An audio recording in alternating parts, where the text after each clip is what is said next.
কাল সারা রাত যন্ত্রণায় ছটফট করেছে। আমাদের বৈদ্যমশাই দাঁতের শল্য চিকিৎসা শিখতেই বাইরে গেছেন, আজকের মধ্যেই আশা করি চলে আসবেন। কিন্তু ও যে আর পারছে না। শোনো, তুমি একটা তুলোর মধ্যে লবঙ্গ তেল দিয়ে পুঁটির মায়ের যে দাঁতে ব্যথা হচ্ছে তার গোড়ায় রাখো। বৈদ্যমশাই এলে আমি তোমাদের বাড়িতে যেতে বলছি। আচ্ছা গোপাল দাদা। যাই, বাজার থেকে চটপট ঘুরে আসি, এরপর আবার রাজসভায় যেতে হবে।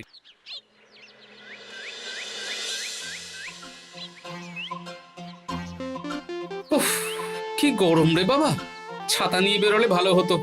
এই তো সামনে আখের রস বিক্রি হচ্ছে, একটু আখের রস খাই, শরীরটা বেশ চাঙ্গা লাগবে। ভাই, আখের রস কত করে দিচ্ছ? 1 ভাঁড় 10 আনা গোপাল দাদা। দাও দেখি 1 ভাঁড়।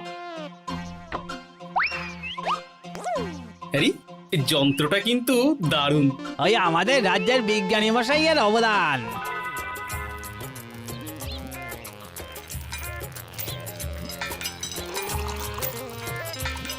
এই নাও গোপাল দাদা।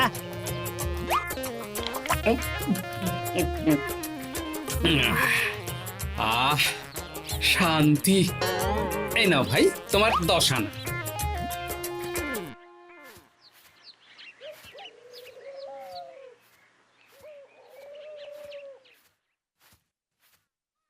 কি রাজবৈদ্য, এই ফিরছ নাকি?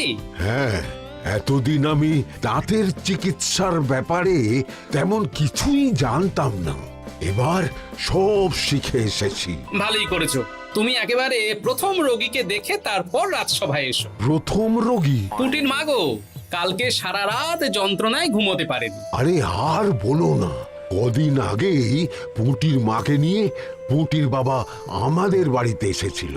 দেখলাম ওই বাড়ির দাঁতে বিস্তর সমস্যা। সেই জন্যে দাঁতের শল্য চিকিৎসা শিখতে চলে গেলে? ঠিক তাই, আমি ব্যথা কমার পথ্য দিয়ে এসেছিলাম। দেখি এবার দাঁতটা তুলেই দিতে হবে। তাহলে তুমিও পুটিদের বাড়িতে যাও, আমি বাড়িতে থলে রেখে আসছি। আজ না হয় দুজনে একটু দেরি করেই রাজসভায় যাব। বেশ বেশ।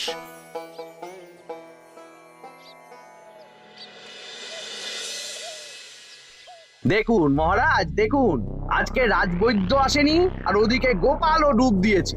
এই আনন্দে আমাদেরও ছুটি দিয়ে দিন মহারাজ। কি আনন্দে? এই গরমে বাড়ি বসে একটু আমপানার শরবত খাবো আর ঘুমবো। রাজ্যের সেনাপতি যদি বিশ্রামের কথা বলি, তাহলে আমার আর কিছুই বলার নেই।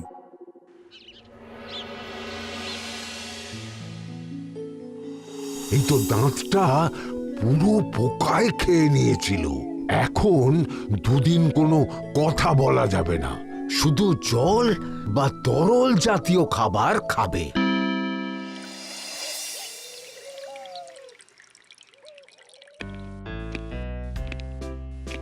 ওই তো গোপাল আর রাজবৈদ্য দুজনে একসাথে রাজসভায় ঢুকছে।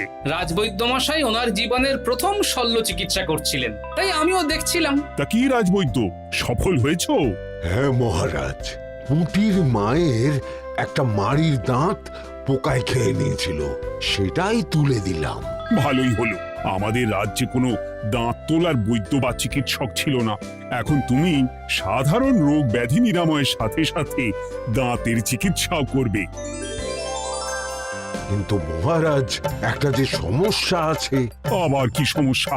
আমি যে দাঁতের শল্য চিকিৎসা করি, এটা তো আর রাজ্যবাসী জানে না, তাই কতজন আর আমার কাছে আসবে সে নিয়ে আমার সন্দেহ আছে। মানে তুমি চাইছো যাতে তোমার কাছে বেশ কিছু রোগী তাড়াতাড়ি আসুক, যাতে তুমি অনুশীলনও করতে পারো, তাই তো? একদম ঠিক ধরেছেন মহারাজ, কাজ না করলে হাত পাকাবো কি করে? তাহলে ঢেড়া পিটিয়ে বলে দিলেই তো হয়। এতে তেমন ভালো কাজ হবে বলে মনে হয় না। তা তুমি কি বলতে চাইছো গোপাল? প্রচার হবে, কিন্তু একটু অন্যভাবে। কিভাবে? আজ বিকেলে আমি রাজবৈদ্যর হয়ে প্রচার করব, শুনে নেবেন। বেশ। শুনুন শুনুন শুনুন, আমাদের কৃষ্ণনগরের রাজবৈদ্য এখন দাঁতের শল্য চিকিৎসাও করছেন। যারা যারা আমাদের রাজবৈদ্যের কাছে দাঁত তোলাবেন, তাদের দাঁত তোলার পরে 2 দিন কোনো শত্রু থাকবে না। চিকিৎসার সময় লাবেন, তাদের দাঁত তোলার পরে দুদিন কোনো শত্রু থাকবে না। চিকিৎসার সময় সকাল 7টা থেকে সকাল 10টা পর্যন্ত।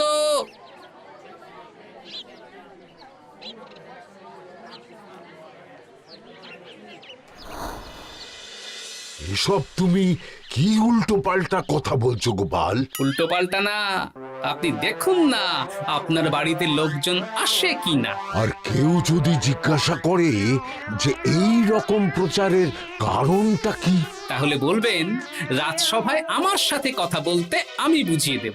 বেশ,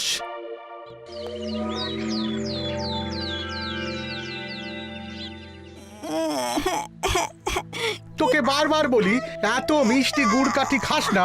কি করব বাবা, কি ব্যথা।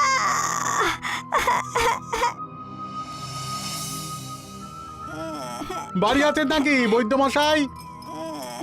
হ্যাঁ আছি আছি, এই আমার ছেলেটার না দাঁতে খুব ব্যথা দুদিন ধরে।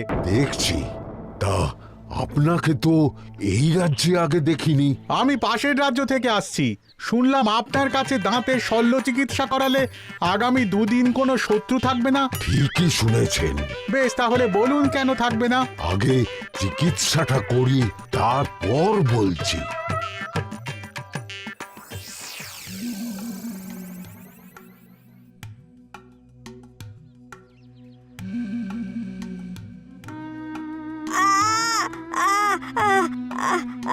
আর চিন্তা নেই, এখন দুদিন কোনো কথা বলা যাবে না।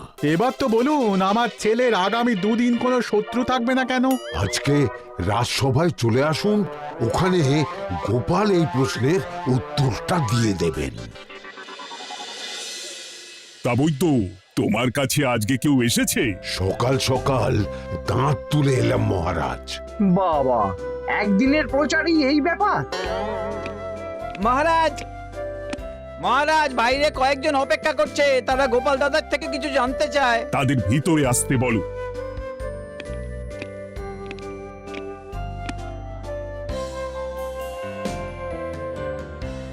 আজ আমার ছেলে বৈদ্যমশাইয়ের কাছে একটা দাঁত তুলিয়েছে। আমি জানতে চাই প্রচার অনুযায়ী আমার ছেলের নাকি আগামী দুদিন কোনো শত্রু থাকবে না, সেটা কেন বলা হয়েছে? বলতে পারি, কিন্তু কথা দিতে হবে এই কারণটা বাইরে আর কাউকে বলা যাবে না। বেশ, বলবো না। বাংলায় একটা প্রবাদ আছে, বোবার শত্রু নেই। মানুষ সাধারণত কথার বিনিময়ে মতবিরোধ, বিবাদ বা শত্রুতা করে। যে ব্যক্তি কথা বলতে পারে না, তাই তার সঙ্গে কথা বলে মতবিরোধ হওয়ার কোনো সুযোগই নেই। মানে যার যার দাঁত তোলা হবে তারা তো আগামী দুদিন কথা বলতে পারবে না। আর কথা না বললে কোনো বিবাদ হওয়ার ব্যাপার নেই। আর বিবাদ না হলে কারো সাথে শত্রুতাও হবে না। কি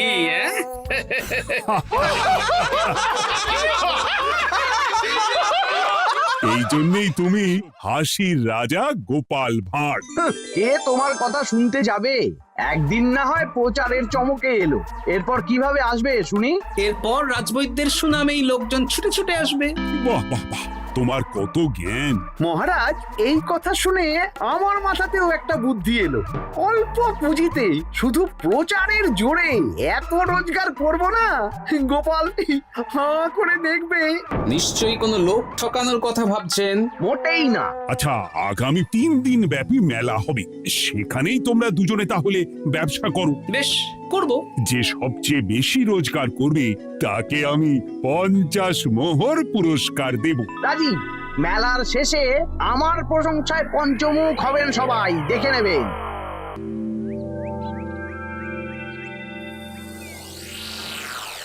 খুব তো বড় মুখ করে বলে এলেন যে ব্যবসা করবেন মেলার মাঠে। তা আপনি কি ব্যবসা করবেন শুনি?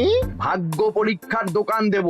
মানে? মানে আমি বিভিন্ন মেলায় দেখেছি যে একটা দোকানে নিচের দিকে হেলানো অবস্থায় একটা পাতলা কাঠের পাটাতন থাকে। সেই পাটাতনের উপরে 1 থেকে 6 অবধি সংখ্যা লেখা থাকে, তাই তো? হ্যাঁ, যারা মেলায় ভাগ্য পরীক্ষা করতে আসবে তাদের ফাঁপা লোহার 6টা বল দেয়া হবে।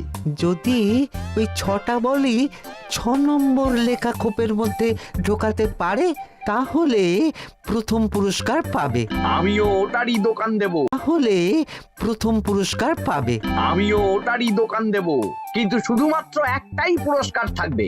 6টা বল 6 নম্বর খোপের মধ্যে ফেলে কেউ যদি 36 করতে পারে তাহলে সে পাবে 100 মোহর উপহার। আরে খেলার জন্য কত মোহর লাগবে? 1 মোহর। আপনি কিন্তু জেনে বুঝে বিপদ ডেকে আনছেন। একজন কেউ ফেলে দিলেই আপনার হাত থেকে 100 মোহর ফসকে যাবে। আরে মেলার ভিড়ে যদি আপনি পুরস্কার না দেন তাহলে জনতার একটা মারও ফসকাবে না। আরে সেই জন্যই তো তোদের পোষা। তোদের মধ্যে যে কোনো একজন ওই কাঠের পাটাতনের নিচে লুকিয়ে থাকবি। যখনই দেখবো কেউ 36 করে ফেলছে আমি গলা ঠাকরাবো আর তোরা কাঠের পাটাতনটা হালকা করে নিচ থেকে নাড়িয়ে দিবি। এটা তো দারুণ বুদ্ধি। কি বলছো গোপাল, তুমি আখের রসের দোকান দেবে? হ্যাঁ, এই গরমে আখের রসের বেশ চাহিদা। তোমার বানানো ওই যন্ত্রের চাকা ঘোরাবো আর আমার ভাগ্যের চাকা ঘুরবে। সে ঠিক আছে, আমার কয়েকটা যন্ত্র বানানোই আছে। তুমি না হয় মেলায় ব্যবহার করো 3 দিন। ব্যাস, আর চিন্তা নেই। এবার শুধু জমিয়ে আখের রস বিক্রি করব, সাথে বিভিন্ন মশলা, বরফ আর পাতিলেবুর রস দেব।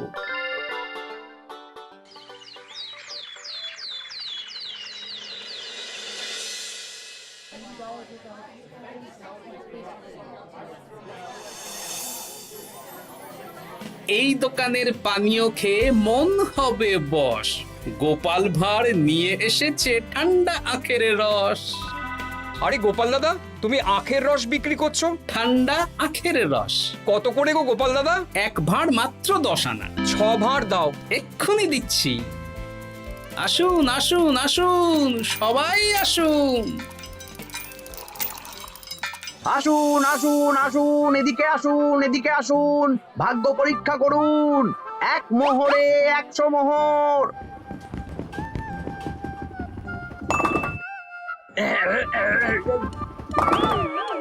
ভাগ্য পরীক্ষা করুন। মন্ত্রী মশাই বলেন কি 1 মোহরে 100?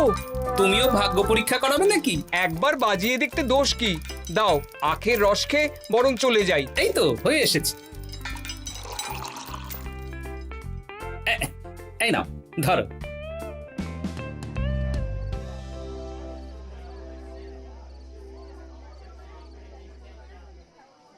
কি মন্ত্রী, ব্যবসা কেমন চলছে? ভালোই। আপনি একবার ভাগ্য পরীক্ষা করে দেখবেন নাকি মহারাজ? না না না, আমি এসবে নেই। জানি আপনার কাছে 100 মোহর নস্যি, তবুও 1 মোহরের বিনিময়ে চেষ্টা করে দেখুন না। আচ্ছা, এত করে বলছো যখন, দেখি। 1 মোহরে 6টা বল। বাবা বাবা বাবা, দেখুন মহারাজ চেষ্টা করে।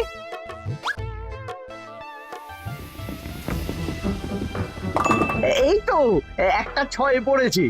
আবার চেষ্টা করুন। জয় মা জয় মা। আবার 6। সাবাস।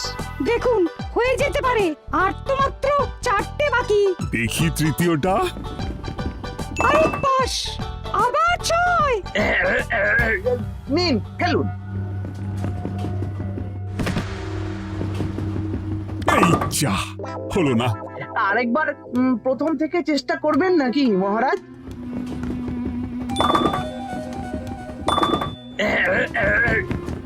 না, এবারেও হলো না। না, এবারেও হলো না। 2 মোহর জলে।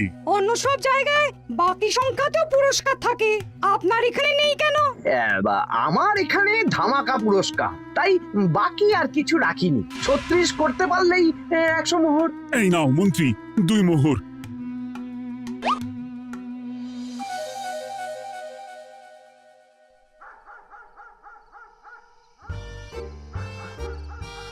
কি মন্ত্রী মশাই, আর তো মেলায় লোকজন নেই, বাড়ি যাবেন না? তুমি যাও না, আমি একটু পরে যাব। বেশ, আমি এগোলাম। গোপাল আর মন্ত্রী, তোমাদের কার কেমন রোজগার হয়েছে একদিনে?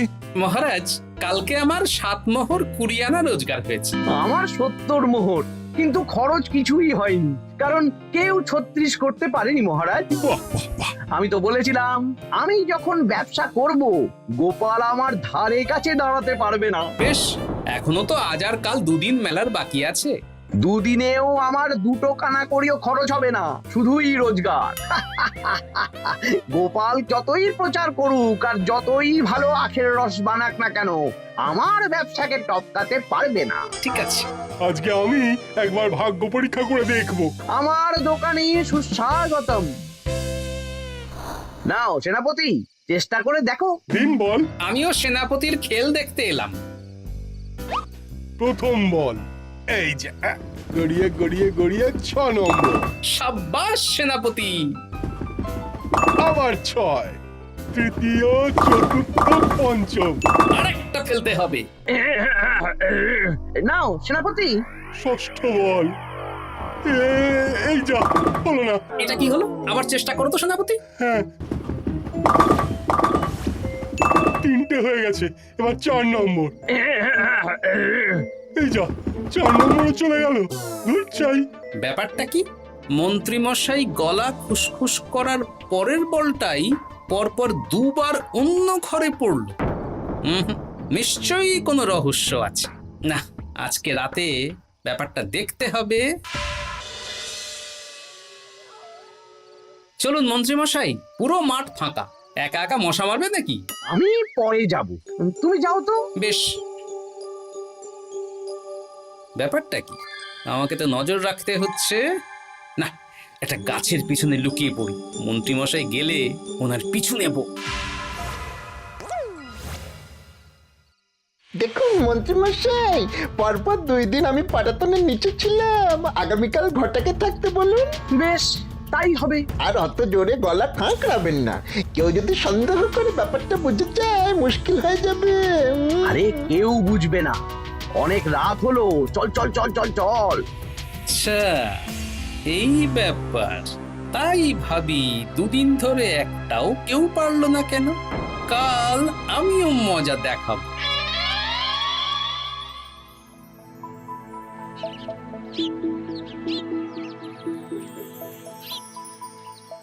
বাবা চলে এসেছেন দেখছি।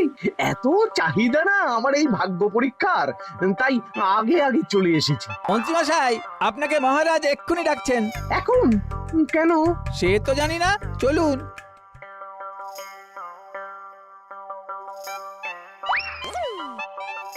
এই বেটা ঘটা, এবার বেরো। এ কি গোপাল দাদা, তুমি? হ্যাঁ আমি। খুব চালাক ভেবেছিস না? মন্ত্রী মশাইয়ের খেলা আজকে শেষ। প্রহরী, একে ধরে নিয়ে যাও।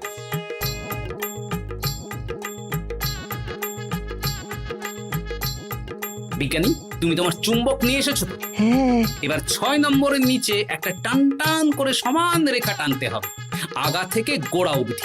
তুমি তো সব সকালে বুঝিয়েই দিয়েছো। দাঁড়াও, দাগটা টেনে নি। একদম 6 নম্বর খোপ অবধি যাচ্ছে, সেই অনুযায়ী টান টান করে দাগ টানো। টানছি, তুমি বাইরে নজর রাখো। নজর রাখছি। কাজ হয়ে গেছে, তুমি একবার অনুশীলন করে দেখে নাও। হ্যাঁ দেখছি। শুরু করো। শুরু করছি। একদম পাক্কা আছে। দূর, কেউ ডাকেনি, অকারণে সময় নষ্ট করলো। কতগুলো খদ্দের ফিরে গেছে কে জানে। কি হলো মন্ত্রী মশাই, এত রাগ কিসের? রাগ হবে না, ওরই বেটা আমার সাথে মজা করছিল। বেশ অনেকজন খদ্দের ফিরে গেল, আমার কত ক্ষতি হয়ে গেল। আমি খেলে আপনার ক্ষতিপূরণ দিতে পারি। কি তুমি খেলবে? ক্ষতিপূরণ দিতে পারি। কি তুমি খেলবে? হ্যাঁ, ভাগ্য পরীক্ষা করতে দোষ কোথায়? ওই তো বেশ কয়েকজন সভাসদেরা আসছেন, সবার সামনেই খেলবো। তাহলে শুরু করি। হ্যাঁ, শুরু করো। এই বল যা, 6 নম্বরে যা। আরে বাস, গোপালের ফেলাপল তো গড়ালো না, সোজা 6 নম্বরে চলে গেল। এই দেখুন, আবার যাবে। বলকে আমি বলবো, বল কথা শুনবে। এই বল যা তো, 6 নম্বরে যা। আবার 6, আবার 6। আবার 6। কি এটা কি হচ্ছে? যা বল, এটাও 6 নম্বরে যা। আবার 6, 100 মোহর। হ্যাঁ এটা কি করে হলো? দিন মন্ত্রী মশাই, 100 মোহর দিন।